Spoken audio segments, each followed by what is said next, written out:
ಎಲ್ಲರಿಗೂ ನಮಸ್ಕಾರ. ಈ ವಿಡಿಯೋದಲ್ಲಿ ಕನ್ನಡವನ್ನು ಹೇಗೆ ಸುಲಭವಾಗಿ ಓದಬಹುದು ಮತ್ತು ಬರಿಬಹುದು ಅನ್ನೋದು ವಿಚಾರದ ಬಗ್ಗೆ ನಿಮಗೆ ತಿಳಿಸ್ಕೊಡ್ತಾ ಇದ್ದೀನಿ. ಏಕೆಂದರೆ ಈಗಿನ ಕಾಲದಲ್ಲಿ ಎಲ್ಲ ಮಕ್ಕಳನ್ನ ಇಂಗ್ಲೀಷ್ ಮೀಡಿಯಮ್ಗೆ ಸೇರಿಸಿರೋದ್ರಿಂದ ಎಲ್ಲ ಸಬ್ಜೆಕ್ಟ್ಗಳನ್ನು ಇಂಗ್ಲೀಷ್ನಲ್ಲೇ ಕಲಿಯೋದ್ರಿಂದ ಕನ್ನಡದಲ್ಲಿ ಸ್ವಲ್ಪ ಹಿಂದುಳಿದಿರ್ತಾರೆ. ಅಂತಹ ಮಕ್ಕಳಿಗೆ ಈ ವಿಡಿಯೋ ಉಪಯೋಗ ಆಗಲಿ ಅಂತಲೇ ಮಾಡಿರೋದು.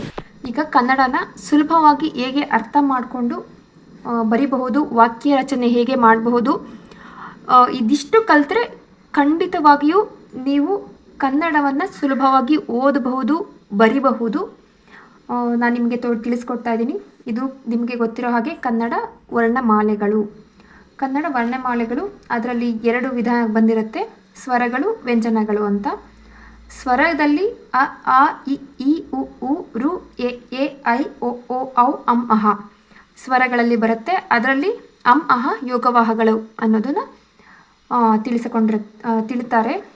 ವ್ಯಂಜನಗಳು ಕ, ಖ, ಗ, ಘ, ಞ, ಚ, ಛ, ಜ, ಝ, ಞ, ಟ, ಠ, ಡ, ಢ, ಣ, ತ, ಥ, ದ, ಧ, ನ, ಪ, ಫ, ಬ, ದ, ಮ, ಯ, ರ, ಲ, ವ, ಶೇ, ಷ, ಸ, ಹ, ಳ. ಇದನ್ನು ವ್ಯಂಜನಗಳು ಅಂತ ಕರೀತಾರೆ.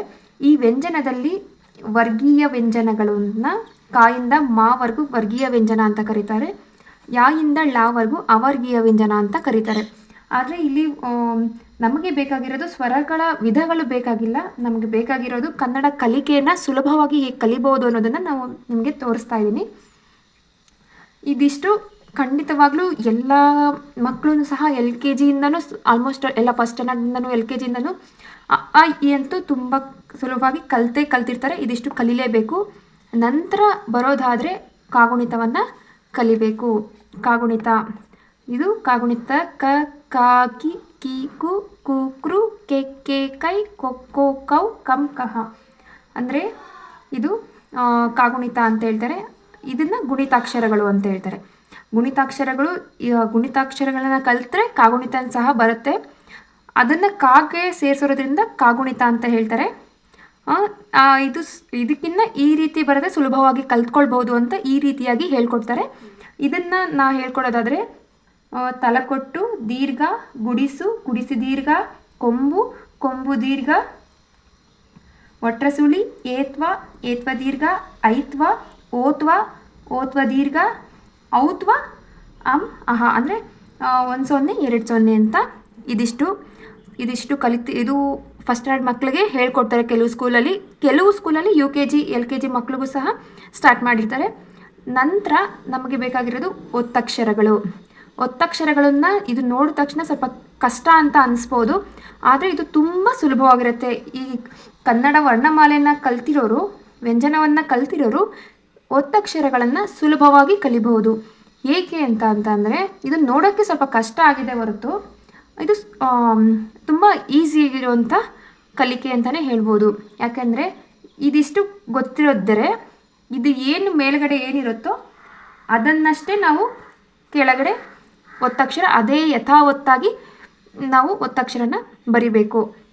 ನಂತರ ಇದರಲ್ಲಿ ಕೆಲವು ವಿಜಾತಿ ಅಕ್ಷರಗಳಿರುತ್ತೆ, ವಿಜಾತಿ ಒತ್ತಕ್ಷರಗಳಿರುತ್ತೆ. ಅದು ಯಾವ್ಯಾವುದು ಅನ್ನೋದನ್ನು ತಿಳ್ಕೊಬೋದು. ಅದು ಕೇವಲ ಇರೋದು 6 ಮಾತ್ರ ವಿಜಾತಿ ಒತ್ತಕ್ಷರ ಇರೋದು. ಅದನ್ನು ನಾವು ಕಲ್ತ್ಕೊಂಡ್ರೆ ಒತ್ತಕ್ಷರವನ್ನು ತುಂಬ ಸುಲಭವಾಗಿ ಕಲಿಬಹುದು. ಅದು ಯಾವ್ಯಾವು ಅಂತ ಅಂದರೆ ಮೊದಲನೇದಾಗಿ ತ, ನ ಮತ್ತು ಮ, ನಂತರ ಯ, ರ, ಇನ್ನೊಂದು ಲಾಸ್ಟ್ ಬಂದು ಲ. ಈ 6 ಒತ್ತಕ್ಷರಗಳು ಮಾತ್ರ ವಿಜಾತಿ ಒತ್ತಕ್ಷರಗಳು ಅಂತ ಹೇಳ್ತಾರೆ. ಇದನ್ನು ಕಲ್ತ್ಕೊಂಡ್ರೆ ಈ ಒತ್ತಕ್ಷರಗಳು ಖಂಡಿತವಾಗೂ ಸುಲಭವಾಗಿ ನಮಗೆ ಬರುತ್ತೆ. ನೋಡೋಕ್ಕೆ ಕಷ್ಟ ಆಗಿರ್ಬೋದು, ಆದರೆ ಸುಲಭವಾಗಿ ಗೊತ್ತಿರುತ್ತೆ. ಇದರಿಂದ ನಾವು ಹೇಗೆ ಕನ್ನಡ ಪದಗಳನ್ನು, ವಾಕ್ಯಗಳನ್ನು ಹೇಗೆ ರಚಿಸ್ಬೋದು, ಹೇಗೆ ಓದ್ಬೋದು ಅನ್ನೋದನ್ನು ಮುಂದೆ ತೋರಿಸ್ತೀನಿ. ಮೊದಲನೇದಾಗಿ ಇವಾಗ ಒಂದು ಪದನ ಎಕ್ಸಾಂಪಲ್ ಅಂತ ನಾವು ತಗೋತೀವಿ. ಪದರ ಅಂತ ತಗೊಳ್ಳೋಣ. ಇವಾಗ ಪದರ ಅಂತ ಒಂದು ಪದ ನಮಗೆ ಯಾರೋ ಹೇಳ್ತಾರೆ, ಉತ್ತಲೇಖನ ಅಂತ ಹೇಳ್ತಾರೆ. ಪದರ ಅನ್ನೋದನ್ನು ಹೇಗೆ ಬರಿಬೋದು? ಇಲ್ಲಿ ಪ ಅನ್ನೋ ಅಕ್ಷರ ಎಲ್ಲಿರುತ್ತೆ ಅನ್ನೋದು ನಿಮಗೆ ಗೊತ್ತಿರುತ್ತೆ. ಪ ಇಲ್ಲಿದೆ, ಪ ತಗೊಳ್ಳೋಣ. ನೆಕ್ಸ್ಟು ಪದ ರ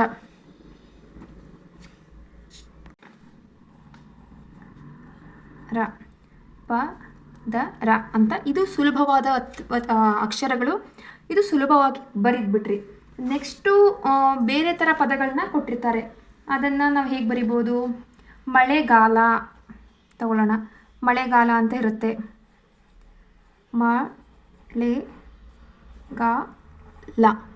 ಮಳೆಗಾಲ ಅಂತ ಇದೆ.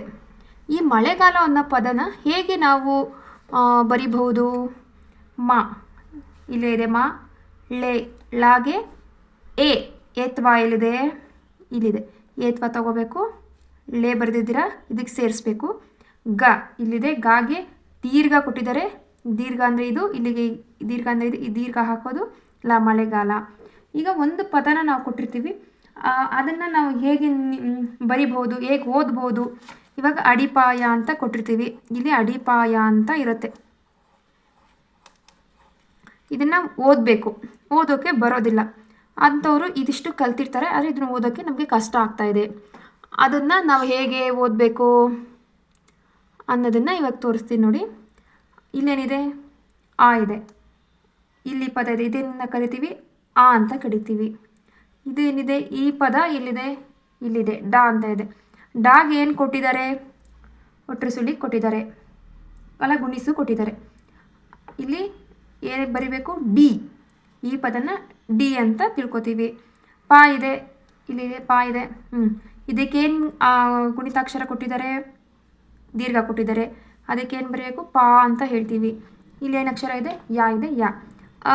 ಅ ಡಿ ಪಾ ಯ, ಈ ರೀತಿಯಾಗಿ ನಾವು ಓದಬೇಕಾಗತ್ತೆ. ಇದಿಷ್ಟು ನಾವು ಕಲ್ತ್ಕೊಂಡ್ರೆ ಇದನ್ನು ಸುಲಭವಾಗಿ ಓದ್ಬೋದು. ನೆಕ್ಸ್ಟು ಒತ್ತಕ್ಷರಗಳಿರುವಂತಹ ಪದಗಳನ್ನ ಕೊಟ್ಟರೆ ಹೆಜ್ಜೆ ಅಂತ ಹಾಕ್ತೀನಿ. ಈಗ ಗುಣಿತಾಕ್ಷರ ಪದಗಳನ್ನ ಹೇಗೆ ಓದ್ಬೋದು ಅಂತ ತಿಳಿಸ್ಕೊಟ್ಟೆ. ನೆಕ್ಸ್ಟು ಹೆಜ್ಜೆ ಅಂತ ಇದೆ. ಹೆಜ್ಜೆ ಅನ್ನೋದನ್ನು ಹಾ ಇದೆ, ಹಾ ಇಲ್ಲಿದೆ. ಹಾಗೆ ಏನು ಕೊಟ್ಟಿದ್ದಾರೆ? ಏತ್ವ ಕೊಟ್ಟಿದ್ದಾರೆ. ಇದಕ್ಕೆ ದೀರ್ಘ ಇಲ್ಲ, ಬರೀ ಏತ್ವ. ಹಾಗೆ ಹೇ ಅನ್ನೋದನ್ನು ತಿಳ್ಕೊಳ್ಳೋದು. ಈ ಜಾ ಇದೆ, ಇಲ್ಲಿದೆ, ಇದು ಜಾ ಅಕ್ಷರ, ಜಾ ಅಂತ ಗೊತ್ತಾಗುತ್ತೆ. ಅದಕ್ಕೆ ಏನು ಕೊಟ್ಟಿದ್ದಾರೆ? ಅದಕ್ಕೂ ತಿರ್ಗಾ ಏತ್ವ ಕೊಟ್ಟಿದ್ದಾರೆ. ಅದಕ್ಕೆ ಏನು ಒತ್ತಕ್ಷರ ಕೊಟ್ಟಿದ್ದಾರೆ? ಸಜಾತಿ ಒತ್ತಕ್ಷರನ ಕೊಟ್ಟಿದ್ದಾರೆ. ಇಲ್ಲಿದೆ ಸಜಾತಿ ಒತ್ತಕ್ಷರ, ಇಲ್ಲಿದೆ. ಅದನ್ನೇ ಕೊಟ್ಟಿರೋದ್ರಿಂದ ಹೆಜ್ಜೆ ಅಂತ ಓದ್ಬೋದು. ಇನ್ನು ಬರಿಬೇಕಾದ್ರೆ ಇವಾಗ ಗೆಜ್ಜೆ ಅಂತ ಹೇಳಿರ್ತಾರೆ. ಗೆಜ್ಜೆನ ಹೇಗೆ ಬರಿಬೋದು? ಗಾ ಅನ್ನೋದು ಇಲ್ಲೇ ಗೊತ್ತಿರುತ್ತೆ, ಗಾ ಬರೀತಾರೆ.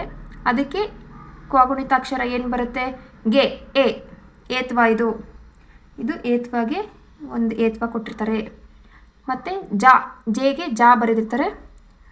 ಅದಕ್ಕೆ ಏತ್ವ ಕೊಡಬೇಕು. ನೆಕ್ಸ್ಟು ಅದಕ್ಕೆ ಒತ್ತಕ್ಷರವಾಗಿ ಸಜಾತಿ ಒತ್ತಕ್ಷರನೇ ಕೊಟ್ಟಿರೋದ್ರಿಂದ ಸಜಾತಿ ಜಾ ಅಂತಲೇ ಕೊಡಬೇಕು. ಗೆಜ್ಜೆ ಈ ರೀತಿಯಾಗಿ ಈ ಚಾರ್ಟ್ನ ನೋಡಿಕೊಂಡು ನಾವು ಪದಗಳನ್ನು ರಚನೆ ಮಾಡಬೇಕು, ಪದಗಳನ್ನು ಓದಬೇಕಾಗತ್ತೆ. ನೆಕ್ಸ್ಟು ಕೇಳು. ಕೇಳು ಅನ್ನೋದನ್ನು ಹೇಗೆ ಬರಿಬೋದು? ಕಾ ಅನ್ನೋದು ಗೊತ್ತಿರುತ್ತೆ. ನೆಕ್ಸ್ಟು ಕೆ, ದೀರ್ಘ ಇಲ್ಲಿ ಏತ್ವ ದೀರ್ಘ ಅಂತ ಇದೆ. ಎ, ಳ ಬರುತ್ತೆ. ಇಲ್ಲಿ ಕೊಂಬು. ಈ ರೀತಿ ಪದರಚನೆಯನ್ನು ನಾವು ಮಾಡಬೇಕಾಗತ್ತೆ. ನಂತರ ಈಗ ಪದರಚನೆ ಆಯಿತು. ನೆಕ್ಸ್ಟು ವಿಜಾತಿ ಪದಗಳನ್ನು ಹೇಗೆ ಒತ್ತಕ್ಷರಗಳನ್ನು ನಾವು ಬರೆಯೋದು ಅಂತ ಕೇಳಿದ್ರೆ, ಮೊದಲನೆಯದಾಗಿ ದೃಷ್ಟಿ ದಾ ಬರುತ್ತೆ. ಅಲ್ಲಿಗೆ ಒಟ್ರು ಸುಳಿ ಇಲ್ಲಿದೆ ನೋಡಿ, ಒಟ್ರು ಸುಳಿ ಕೊಡಬೇಕಾಗತ್ತೆ. ಶಾ ಬರುತ್ತೆ. ಟಿ, ಅದು ನಾವು ಒತ್ತಾಗಿ ಹೇಳ್ತಿದ್ದೀವ ಟಿ ಅನ್ನೋದು, ಟಾ ಒತ್ತಕ್ಷರನ ಒತ್ತಾಗಿ ಹೇಳ್ತಿದ್ದೀವ, ಇಲ್ಲಾಂದರೆ ಸುಲಭವಾಗಿ ಹೇಳ್ತಿದ್ದೀವ ಅನ್ನೋದನ್ನು ತಿಳ್ಕೊಂಡು, ದೃಷ್ಟಿ ಅಂದರೆ ಒತ್ತಕ್ಷರ ಥರ ಬಂದಿದೆ, ತುಂಬ ಒತ್ತಾಗಿ ಹೇಳೋದ್ರಿಂದ ಅದು ಎರಡನೇ ಟಾ ಅಂತ ತಿಳ್ಕೊಬೋದು. ಎರಡನೇ ಟಾಗೆ ಅದಕ್ಕೆ ಕೊಡಬೇಕಾಗತ್ತೆ ಟಿ. ಇದು ಶಿ ಆಗಿರೋದ್ರಿಂದ ಶಿ ಮಾಡಬೇಕಾಗತ್ತೆ. ಗುಣಿಸುವನ್ನ ಮಾಡಿಕೊಂಡ್ರೆ ದೃಷ್ಟಿ ಆಗುತ್ತೆ ಪದರಚನೆ. ನಂತರ ಓದಬೇಕಾದ್ರೆ ನಾವು ಖಡ್ಗ ಅಂತ ಇಲ್ಲಿ ಕೊಟ್ಟಿರ್ತೀವಿ, ಇದನ್ನು ಓದಬೇಕು. ವಿಜಾತಿ ಒತ್ತಕ್ಷರ ಪದಗಳನ್ನು ಹೇಗೆ ಓದಬೇಕು ಅಂದರೆ ಖಡ್ಗ ಅಂತ ಕೊಟ್ಟಿರ್ತಾರೆ. ಈ ಅಕ್ಷರ ಇಲ್ಲಿ ಇದ್ದೇ ಇರುತ್ತೆ, ಕಾ ಅಂತ ಇರುತ್ತೆ, ಕಾ ತಗೋತೀವಿ. ಡಾ ಅನ್ನೋ ಪದ ಇದ್ದೇ ಇರುತ್ತೆ, ಇಲ್ಲೇ ಇರುತ್ತೆ. ಇಲ್ಲಿದೆ ಖಡ್ಗ. ಇವತ್ತು ಗಾವ್ ಅಕ್ಷರ ಕೊಟ್ಟಿದ್ದಾರೆ, ಇದಕ್ಕೆ ಗ ಒತ್ತಕ್ಷರನ ಇರೋದ್ರಿಂದ ಇದಕ್ಕೆ ಪದನ ಸೇರಿಸಿ ಕೂಡಿಸಿ ಓದೋದಷ್ಟೇ. ಖಡ್ಗ. ಇದಿಷ್ಟನ್ನು ಈ ಸಜಾತಿ ಒತ್ತಕ್ಷರ ವಿಜಾತಿ ಒತ್ತಕ್ಷರಗಳನ್ನು ಹೇಗೆ ಓದ್ಬೋದು ಅನ್ನೋದನ್ನು ತಿಳಿಸ್ಕೊಟ್ಟಿದ್ದೀನಿ. ನಂತರ ಪದಗಳನ್ನು ಹೇಗೆ ನಾವು ಓದಬಹುದು ಅಲ್ಲ ವಾಕ್ಯಗಳನ್ನು ಹೇಗೆ ಓದಬಹುದು ಅನ್ನೋದನ್ನು ನಾವು ತಿಳಿಸ್ತೀವಿ. ಓದೋದನ್ನು ಇವಾಗ ನಾವು ದೇವರಲ್ಲಿ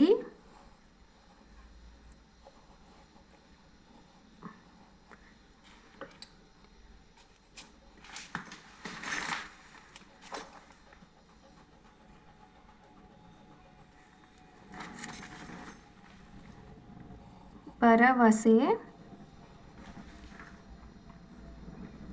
ಇಡಬೇಕು. ನಾವು ದೇವರಲ್ಲಿ ಭರವಸೆ ಇಡಬೇಕು ಅನ್ನೋ ಪದ ಇವಾಗ ಕೊಟ್ಟಿದ್ದಾರೆ. ಇದನ್ನು ನಾವು ಹೇಗೆ ಓದ್ಬೋದು? ಫಸ್ಟ್ ಸ್ಟ್ಯಾಂಡರ್ಡ್ ಮಕ್ಕಳನ್ನೇ ಆಗಲಿ ಇಲ್ಲ ಯಾವುದೇ ಮಕ್ಕಳಿಗೆ ಕನ್ನಡ ಬರದೇ ಇರುವಂತಹ ಮಕ್ಕಳು ಇದನ್ನು ಹೇಗೆ ಓದ್ಬೋದು? ನಾವು ಹೇಳ್ತಿದ್ದೀವಿ. ಇದೇನಿದೆ? ನಾ ಇದೆ. ನಾ ಗೊತ್ತೇ ಇದೆ. ನಾಗೇನು ಕೊಟ್ಟಿದ್ದಾರೆ? ದೀರ್ಘ ಕೊಟ್ಟಿದ್ದಾರೆ. ವಾ ಇದೆ. ವಾಗೇನು ಕೊಟ್ಟಿದ್ದಾರೆ? ಗುಣಿಸು ಕೊಟ್ಟಿದ್ದಾರೆ. ಇಲ್ಲಿದೆ ಇಲ್ಲಿ ನಾವು ಅನ್ನೋದನ್ನು ಓದ್ಬೋದು. ಇದೇನಿದೆ? ದಾ ಇದೆ. ದಾ ಕೊಟ್ಟಿದ್ದಾರೆ. ಅದಕ್ಕೆ ಏನು ಕೊಟ್ಟಿದ್ದಾರೆ? ದೀರ್ಘ ಕೊಟ್ಟಿದ್ದಾರೆ. ದೀರ್ಘ ಎಲ್ಲಿ ಬರುತ್ತೆ? ಇಲ್ಲಿ ಏತ್ವ ಅಂದರೆ ದೇ ಬಂದೇ ಬರುತ್ತೆ. ವಾ ಕೊಟ್ಟಿದ್ದಾರೆ. ದೇವ ಕೂಡಿಸಿ ಓದಬೇಕು. ರಾ ಗೊತ್ತಿದೆ. ರಾ ಅನ್ನೋದನ್ನು ದೇವರ ಓದ್ಕೋಬೋದು. ಲಾಗೇನು ಕೊಟ್ಟಿದ್ದಾರೆ? ಗುಣಿಸು ಕೊಟ್ಟಿದ್ದಾರೆ. ಅದಕ್ಕೆ ಒತ್ತಕ್ಷರ ಏನು ಕೊಟ್ಟಿದ್ದಾರೆ? ಲಾಗೆ ಲಾವತ್ತನ್ನೇ ಕೊಟ್ಟಿದ್ದಾರೆ. ದೇವರಲ್ಲಿ ಅದನ್ನು ಕೂಡಿಸಿ ಒಂದೊಂದೇ ಪದನ ಕೂಡಿಸಿ ಓದಬೇಕು. ಅದಕ್ಕೆ ಏನು ಕೊಟ್ಟಿದ್ದಾರೆ? ದೀರ್ಘ ಕೊಟ್ಟಿದ್ದಾರಾ, ಐತ್ವ ಕೊಟ್ಟಿದ್ದಾರಾ, ಒತ್ತಕ್ಷರ ಕೊಟ್ಟಿದ್ದಾರಾ ಅನ್ನೋದನ್ನು ನೋಡಬೇಕು. ಅದ್ರ ಬಗ್ಗೆ ನಿಮ್ಗೆ ಗೊತ್ತಾಗಲಿಲ್ಲ ಅಂತಂದರೆ ಈ ಚಾರ್ಟಲ್ಲಿ ನೋಡಬೇಕು. ಅದ್ರ ಸೌಂಡ್ ಏನು ಪ್ರೊನೌನ್ಸಿಯೇಷನ್ ಇರುತ್ತೋ ಅದನ್ನು ನಾವಿಲ್ಲಿ ಉಪಯೋಗಿಸ್ಕೋಬೇಕು. ಅದು ಬಿಟ್ಟರೆ ಇನ್ನೇನಿಲ್ಲ. ನೆಕ್ಸ್ಟ್ ಇದೇನು ಕೊಟ್ಟಿದ್ದಾರೆ? ಭಾ ಗೊತ್ತೇ ಇರುತ್ತೆ. ಭಾ ರ ವ ಸೆ. ಸಾ ಕೊಟ್ಟಿದ್ದಾರೆ. ಸಾಗೆ ಏನು ಕೊಟ್ಟಿದ್ದಾರೆ? ಏತ್ವ ಕೊಟ್ಟಿದ್ದಾರೆ. ಭರವಸೆ. ನಿಧಾನಕ್ಕೆ ಪದಗಳನ್ನು ಜೋಡಿಸಿ ಕೂಡಿಸಿ ಓದಿದರೆ ಸಾಕು. ನೆಕ್ಸ್ಟು ಇಡಬೇಕು. ಬೇಕು. ಬೇಗ ಏನು ಕೊಟ್ಟಿದ್ದಾರೆ? ಸಾಮಾನ್ಯವಾಗಿ ಹೆಚ್ಚು ಬರೋದೇ ಈ ಏತ್ವಗಳೇ ಜಾಸ್ತಿ ಬರೋದು. ಅಂಥ ಪದಗಳನ್ನು ನೀವು ಓದ್ಕೋಬೋದು ಜಾಸ್ತಿ. ಇಡಬೇಕು. ನಾವು ದೇವರಲ್ಲಿ ಭರವಸೆ ಇಡಬೇಕು. ಇದನ್ನು ಸುಲಭವಾಗಿ ಓದ್ಬೋದು. ಇದನ್ನು ನೋಡಿಕೊಂಡು ನಂತರ ನಾವು ಪದ ರಚನೆ ಹೇಗೆ ಮಾಡಬಹುದು? ತೋಟದಲ್ಲಿ ತಂಪಾದ ಗಾಳಿ ಬೀಸಿರುತ್ತೆ ಅಂತ ಕೊಡ್ತೀವಿ ಅಂದ್ಕೊಳ್ಳಿ. ಅದನ್ನು ಹೆಂಗೆ ಬರೆಯೋದು? ತೋಟದಲ್ಲಿ ಫಸ್ಟ್ ಒಂದು ಪದ ತೊಗೋಬೇಕು. ತೋಟದಲ್ಲಿ ಹೇಗೆ ಬರಿಬೇಕು? ಇದು ಸ್ವಲ್ಪ ಓದೋದು ಸ್ವಲ್ಪ ಸುಲಭವಾಗಿ ನಾವು ಮಾಡ್ಕೋಬೋದು. ಬರೆಯೋದನ್ನು ಹೇಗೆ ನಾವು ಅದನ್ನು ಸುಲಭವಾಗಿ ನಾವು ಮಾಡ್ಕೋಬೇಕಾಗತ್ತೆ.